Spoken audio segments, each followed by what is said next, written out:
But you know, the 2E is better than the 2. And my hat's off to the 2E team. It's better than Woz and I did in 1976. За тэгээд энэ 50 жилийн ойтой холбогдуулаад бас одоо миний зүгээс одоо энэ бичлэгэн дээрээ зориулаад анхны биш ч гэсэн яг дараа жил нь гарсан 2008 он iPhone 3G-ийн зургийг unbox хийх. Заавал ингээд те интернет дээрээс биш ингээ гоё цаасан мэдээллээр ингээ гоё юм мэдээ уншихад надад аягүй гоё санагцсан.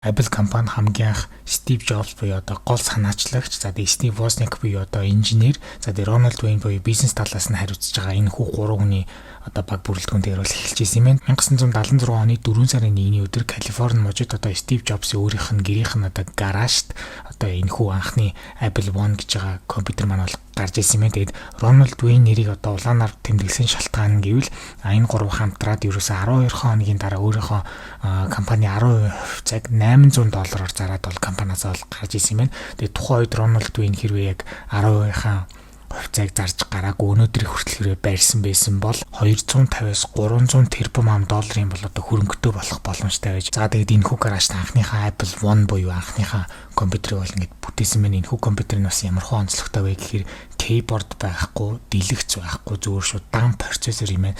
Тэгээд дан процессор учраас яг компьютерт хоббитой хүмүүс л энийг одоо худалдаж авах зорилгоор аваад өөрсдийнхөө одоо хүссэн компьютерийн дэлгэц keyboard-оо залгаж дараа нь гэж нэмэлтээр ашиглах байдалтайгаар бол Apple-ийн нэгдүгээр одоо энэ компьютер маань ямарчсан гэдээ бол анх гарч ирсэн юм байна. The world's first personal computer. The Apple II, small, inexpensive, simple to use. The first computer an individual could take out of the box, plug in, and run. Bringing computing down to a personal level.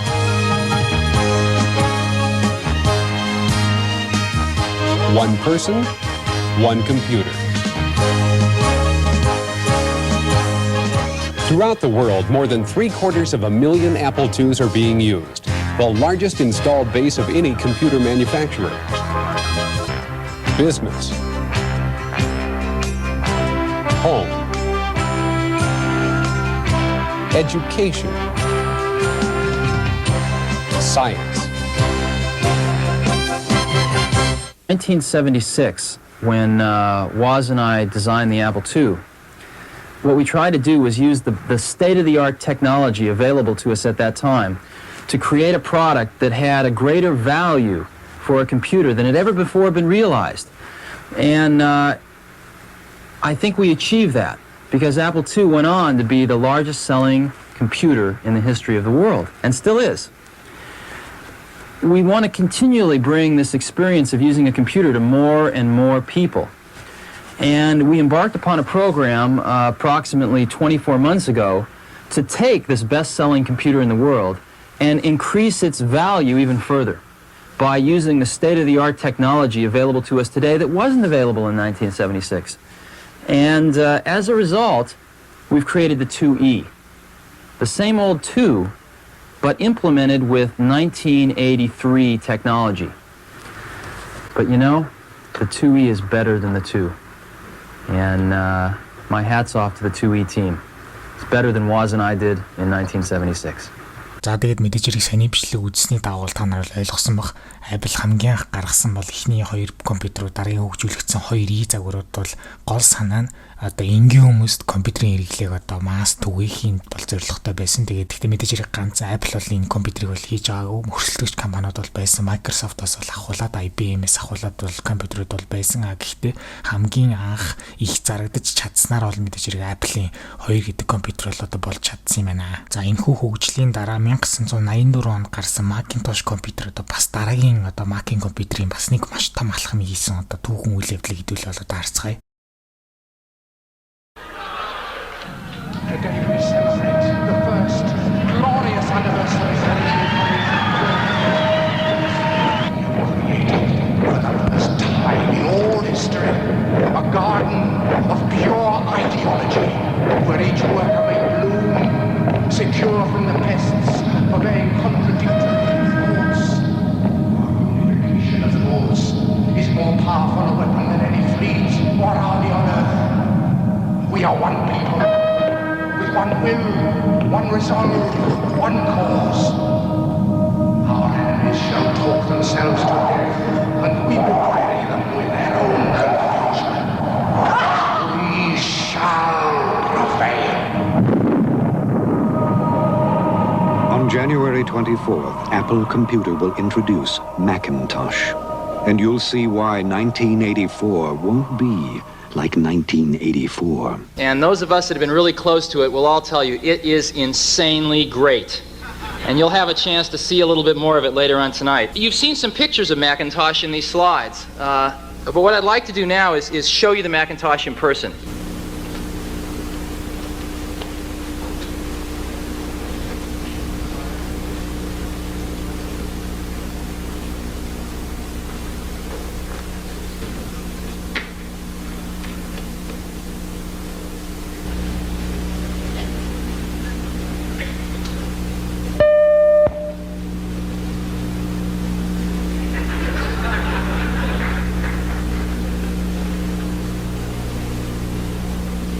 За тэгээд энэ хүү гарсан 1984 оны Macintosh нь өөрийн гэсэн дэлгэцтэй, keyboardтай, маустайгаар гарч байгаа. За тэгээд маусаараа одоо дэлгэцэн дээрх одоо үйлдэл системийн бүх юмнууд ингэж л удирдах байгаа.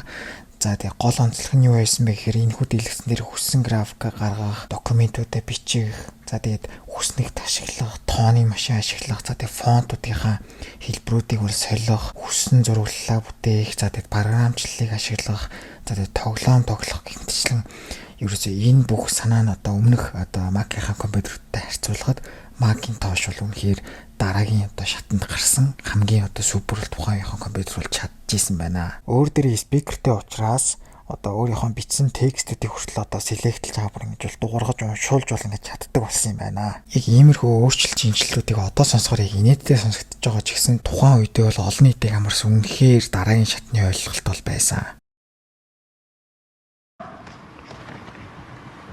I've got a pocket right here. Now this pocket's been the one that your iPod's gone in, traditionally. The iPod and the iPod mini fit great in there. You ever wonder what this pocket's for? I've always wondered that. Well, now we know, because this is the new iPod mini.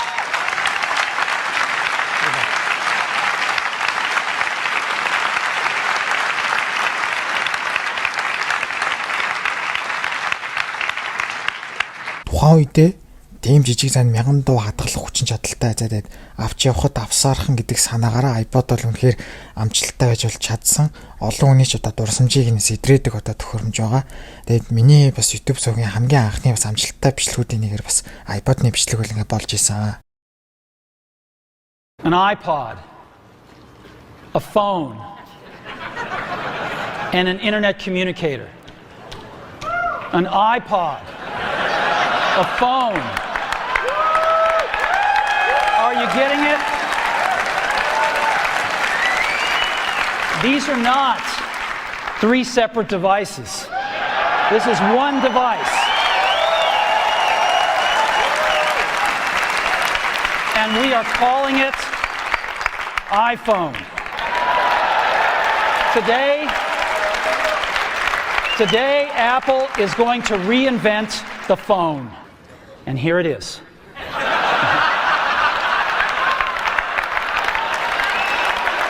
Now, but what we're going to do is get rid of all these buttons and just make a giant screen. A giant screen. Oh, a stylus, right? We're going to use a stylus. No. No. Who wants a stylus? You have to get them and put them away and you lose them. Yuck. Nobody wants a stylus. So let's not use a stylus. We're going to use the best pointing device in the world. We're going to use a pointing device that we're all born with. We're born with 10 of them. We're going to use our fingers. Well, how do I scroll through my list of artists? How do I do this? I just take my finger and I scroll. That's it. And so I can just move them further apart and stretch the image. Isn't that cool? And move it around. Isn't that cool? Apple Macintosh компьютероор ингээд компьютерийн салбарт хувьсгал хийсэн шиг iPhone бол гар утсыг технологи болон зах зээлийн хувьд хувьсгал хийж чадсан. Тэгээд хүн төрөлхтний технологийн түүхэнд дурддах эрхтэй бүтээгдэхүүнийн нэг гэж бол би бол бодож байна. There's something in the air. What is it? Well, as you know, Apple makes the best notebooks on the planet.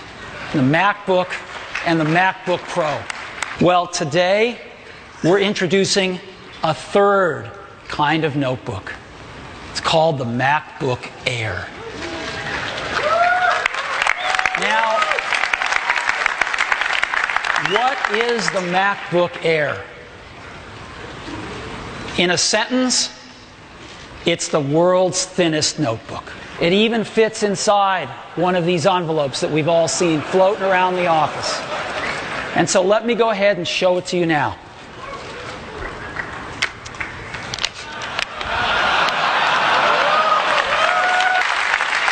This is it. Let me take it out here.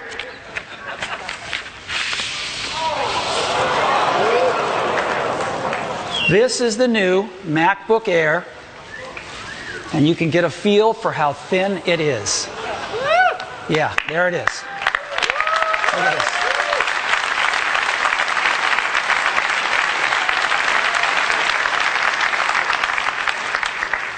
All right. Amazing product here. Full-size keyboard, full-size display. And this is what it looks like. Isn't that amazing? Энэ хүү зурган дээрээс л Steve Jobs ямар одоо баяртайгааг бол харж байгаах. Тэгээд одоо яалтчгүй энэ хүү 2008 онд танилцуулагдсан хамгийн анхны MacBook Air бол одоо Steve Jobs-ын карьерт бас яг үнэхээр онцлог мөчүүдийн бол нэг бол байж үнэхээр бол чадчихсан байгаа. That's why today we are so excited to show you a new product from Apple called Apple AirPods.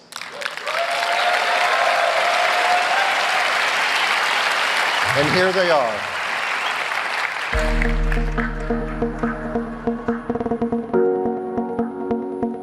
We believe in a wireless future. A future where all of your devices intuitively connect. The W1 chip enables intelligent connection to all your Apple devices and allows you to instantly switch between whichever one you're using. AirPods-оос авдаг мэдрэмжийг хуучны яг iPod-той төстэй юм шиг надад ингээд санагдаад байдаг. Адилхан ингээд хөгжмөнтэй холбоотой. Тэгээд iPod-ыг хамжилттай байж ингээд чадж байгаа. Тэгээд бүгд ингээд одоо AirPod ингээд дараа нь хуулбарлаж дуурайлж байгаа гэх мэтсэн санаагаар бол AirPod үнэхээр ингээд одоо хамжилттай явдаг. Of Apple Silicon. And as we've said, we're developing a family of chips. And we're going to transition the Mac line to these new chips over the next couple of years. Well, today, we are incredibly excited to announce our first step in this transition with our first chip designed specifically for the Mac. And we call it M1. M1-ээс M5 Max хүртэл гарсан чипүүдтэй бол ирээд байх зүйл угаасаа байхгүй. Тэгээд ер нь одоо гар утас компьютер, машин гэх мэт одоо эдгээр технологийн хамгийн чухал зүйл бол яалтчгүй CPU буюу одоо чипний хүчин чадал бол байдаг. Тийм учраас Apple-ийн хувьд бол гаргасан энэ хүү M серийн чипүүд бол үнэхээр одоо чухал ач холбогдол бол маш өндөр бол байсан.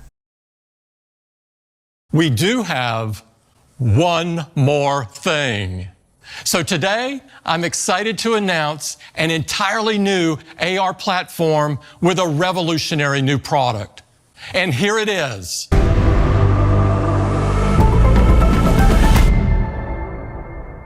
Introducing Apple Vision Pro. Vision Pro is a new kind of computer that augments reality by seamlessly blending the real world with the digital world.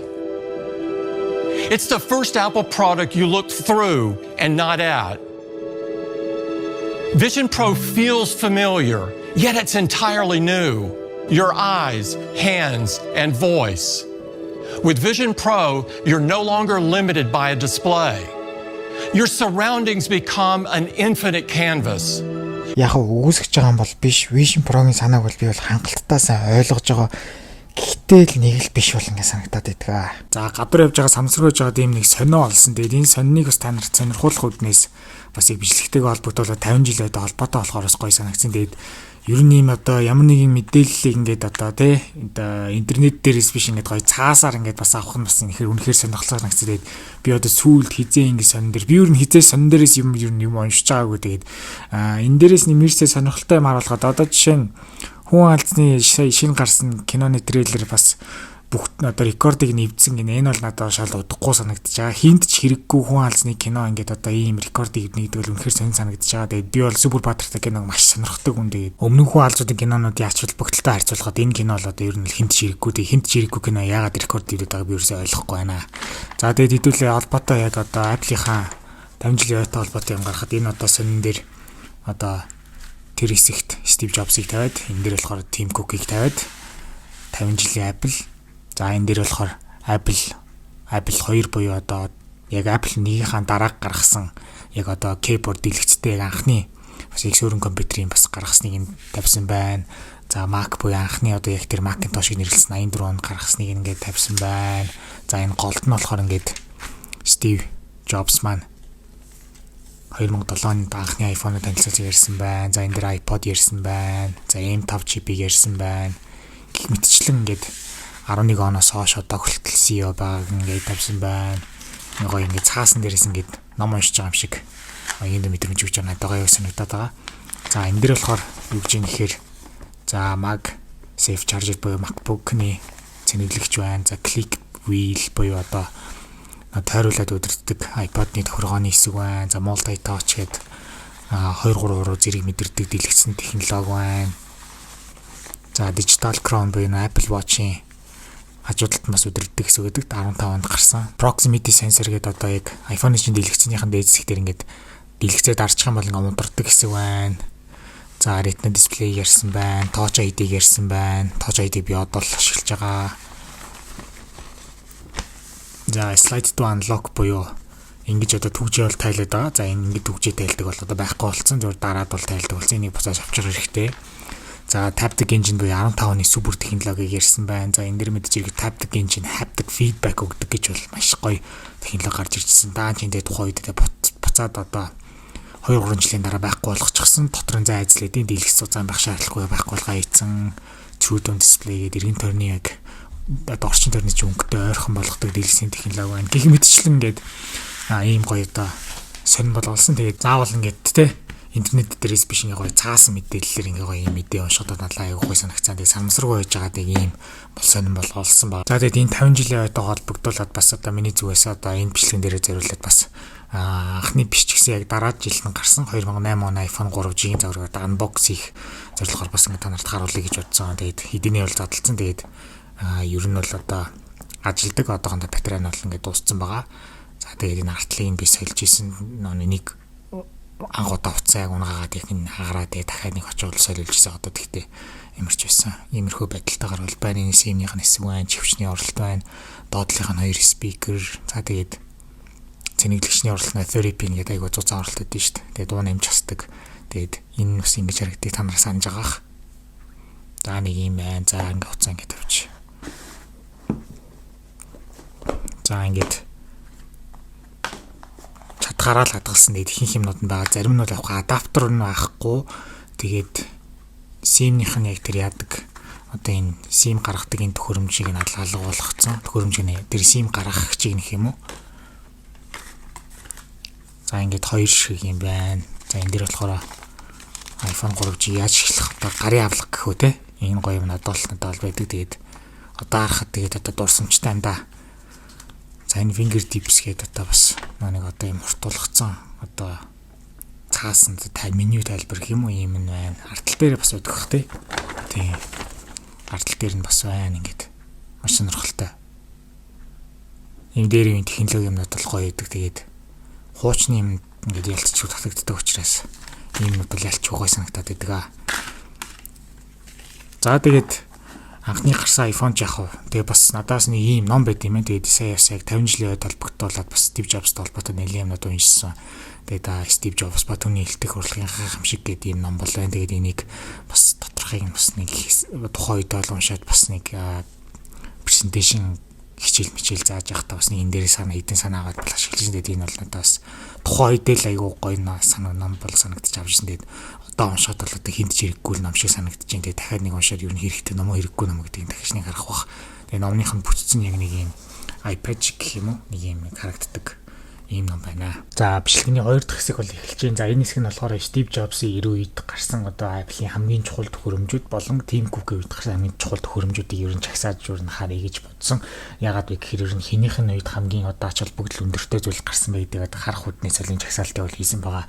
За Steve Jobs-ийн үеэс одоо харах юм бол хамгийн одоо нөлөө бүхий чухал гарсан бол мэдээж хэрэг Macintosh буюу ер нь Mac-ийн бүх компьютеруудыг бол ойлгож болно. За тэгээд түүний дараагаар iPhone гар утсыг гэж бол миний зүгээс бол харж байгаа. Энэ хоёр бүтээгдэхүүн бол одоо Steve Jobs-ийн үед гарсан ач холбогдлоороо хамгийн өндөр чухал гэдэг дээрээ одоо орж ирж байгаа. За Tim Cook-ийн хувьд болохоор 2011 оноос гүйцэтгэлтэй дээр авчихсан одоо халдамтчул дээр очсноос хойш AirPods буюу одоо нэг утасгүй чихвч буюу Bluetooth технологиор ажилладаг чихвч.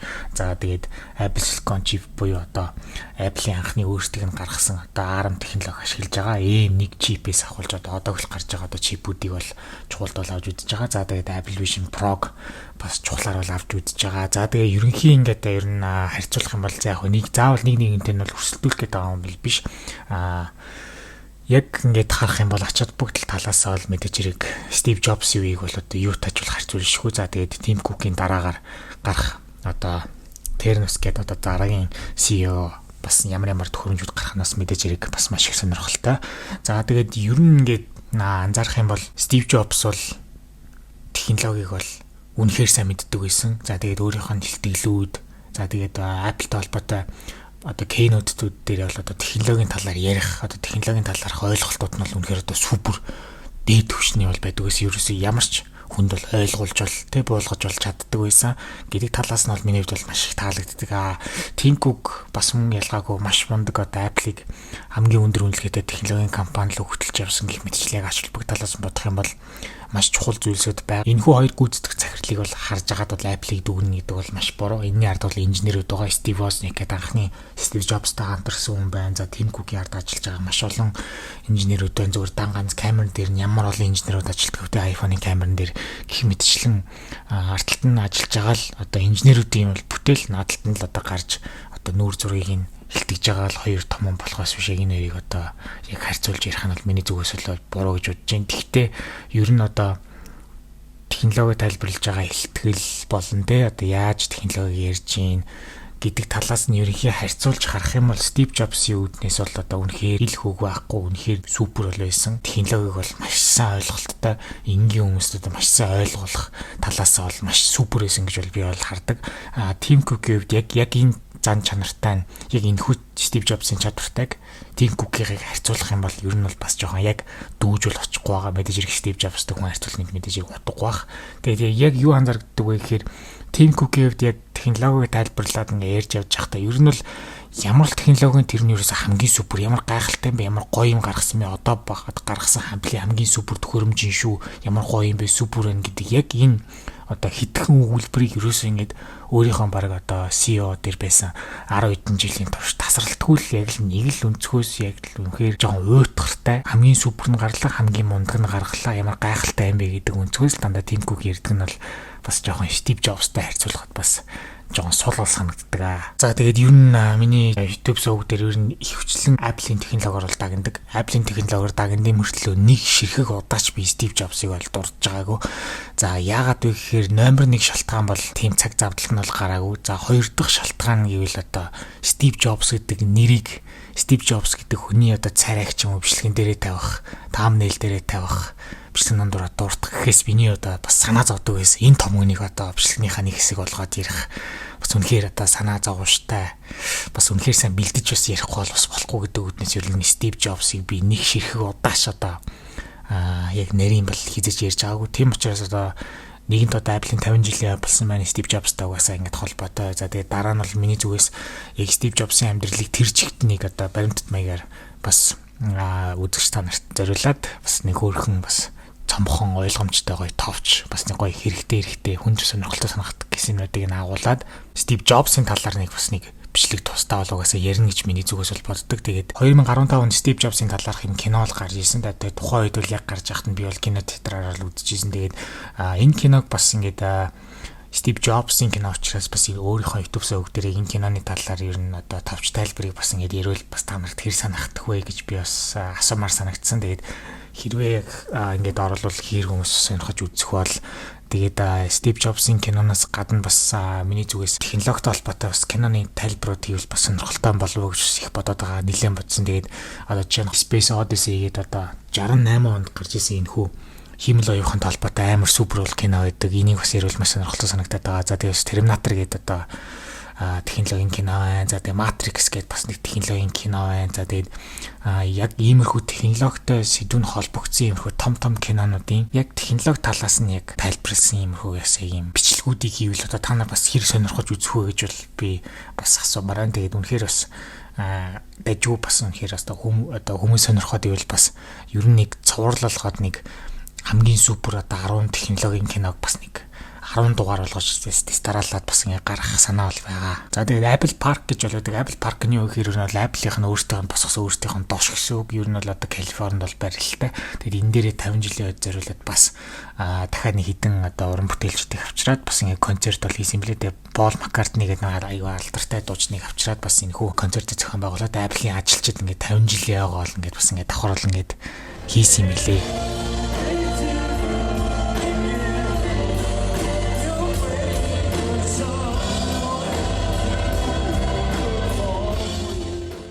Speaking of seeing what people would do, glasses? I can't say. You can't have a ship that leaks from the top.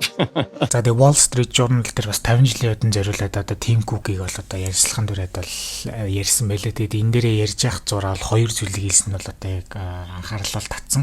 Эхнийх нь болохоор яг ярьж явж байхдаа дараагийн ирээдүйд гарах боломжтой Apple Glass буюу ухаалаг гişил ер нь яаж нэгээд холбоотой асуулт асуусан чинь шууд ер нь одоо иймэрхүү юм бол хэлж чадахгүй хахаг бол инээлгэж хийсэн. Тэгээд яалтчгүй хамгийн том технологийн компаниудын нэг учраас одоо яалтчгүй мэдээллийн нууцлалын байдал талаасаа ингээд дараагийн гарах iPhone, дараагийн гарах MacBook гэх бүх одоо төслүүд нь ингээд нүдэнд одоо ийл юм шиг хамаг мэдээлэл нь задарчдаг болохоор одоо үнэхээр хэцүү байдаг баг. Тэгээд Apple Glass-ын талаар ер нь бол бүгд л мэдж байгаа. Тэгээд ахаас асуух шаардлагагүй зүгээр интернет дээр сайхан бичил бол олж болно. Steve Jobs famously told you to never ask what he would do and just do the right thing. Have you decided when you're going to say this to your successor? За дараагийн анхаарал татсан нь болохоор жоохон инээдтэй гэж ойлгож болно. Ярианыхаа дундуур буюу дээрслийнхаа төгсгөл хэсэг дээр одоо ахыг аль биесээр одоо CEO албан тушаалаасаа буугаагүй байхад ер нь дараагийн CEO гарвал та дараагийн CEO одоо юу гэж хэлэх вэ гэж одоо жоохон ёжлох маягаар жоохон хадгах маягаар асуухад бол Tim Cook-ийн инээдийг хүргэж байгаа давхар бантааж байгаа байдал бол маш их инээдтэй санагдсан. Тэгээд заавал ингэж хөрхий CEO албан тушаалаас буугаагүй байхад нь хүртэл ингэж одоо асуудаг нь бол яаж байгаа юм болдоо л гэж бол бодогцсон. Тэгээд Steve Jobs Tim Cook-т бол хэлэхдээ чи бол ингэж заавал ингээд намайг яах байсан мэ гэж битэж бити бодорой. Зүгээр л чи өөрөө зөв юм хийж гинүү гэдэгтэй л одоо гол одоо анхаарлаа хандуулж байгаараа гэдэг үгийг та хизээ дараагийнхаас ийд яг энэ үгийг хэлэх үү гэж л хэлсэн. Тэгээд үнэхээр тэгээд ингэж байдалд оруулах шаардлага байд юм болов байдаг юм болоо. За энэ Apple-ийн вебсайтн дээр болохоор Apple-ийн одоо удирдах албан тушаалтнуудыг бүгд ингээ харуулсан байгаа. Яг одоогоор л мэдээж хэрэг Tim Cook бол CEO гэдэг одоо албан тушаал дээр бол байна. За тэгээд хамгийн одоо магадaltaгаар бол одоо хүмүүсийн таамаглаж байгаагаар John Ternus гэдэг одоо хардвар хариуцсан энэ хаяг бол одоо хилээд байгаа. За хэрвээ миний хүснээр болдог бол би бол одоо Craig хаяг бол одоо тавьчмаар байна. Ягаад вэ гэхээр Craig болохоор үйлдвэрлэлийн системийг нь хариуцсан одоо хамгийн том албан тушаалтай хүн бол байгаа. За тэгээд өөр миний зүгээс бол бас байвал зүгээр гэж бодож байгаа ингээл Phil Schiller-ийн ах бол надад аюу их таалагддаг. За тэгээд даанч ах одоо бол бас болно гэж бол даанч одоо байхгүй бах. За тэгээд ер нь энэ дээрээс бол танихгүй царайнууд зөндөө нь ер нь таньдаг царай гэвэл ер нь бол тэгээд 3-4 хүн л царай. Тэгээд энэ ихчтэй бас нэг дэлгүүр дээрээс нь iPhone Air-ийг авахад нөө дэлгүүрийнхаа шилээ алгыг нэгээд бас нэг таарлцсан юм байна. Тэгээд энэ их чи ийм том албан тушаалтай гэж бас мэдсэнгүү. Тэгээд ямар ч байсан миний зүгээс л Craig Federighi ах бол их зүгээр байна. Тэгээд даанч тэгээд одоо энэ ах л одоо дараагийн Apple-ийн нүүр царай болох юм байна да. Хэрвээ Johnny Ive Apple-ыг орхиогүй байсан бол өнөөдөр ингээд дараагийн гүйцэтгэх захирал одоо өрсөлдөх маш хүчтэй одоо кандидатуудын нэг бол байх байсан гэж бол миний зүгээс бол ингээд бодож байна. Дараа 7 хоногийн нэгд өдөр буюу одоо 4 сарын 13-ны өдөр iOS 27 үйлчилгээний систем, iOS 26 4.1 үйлчилгээний систем, за тэгээд iOS 18-ийн одоо өнгөрсөнд гарсан 4 үйлчилгээний систем, iOS 16-ийн 3 үйлчилгээний систем, iOS 15-ийн 2 үйлчилгээний систем, за тэгээд iPhone 5s бол iPhone 6 дээр гарсан iOS 12.58 гэдэг нийт 12 ширхэг үйлчилгээний системийг агуулсан маш сонирхолтой одоо бичлэг одоо дараа 7 хоногийн нэгд өдөр бол одоо 5 цагаас бол орох байгаа. Дараагийн бичлэгээр уулзтлаа. Түр баяртай.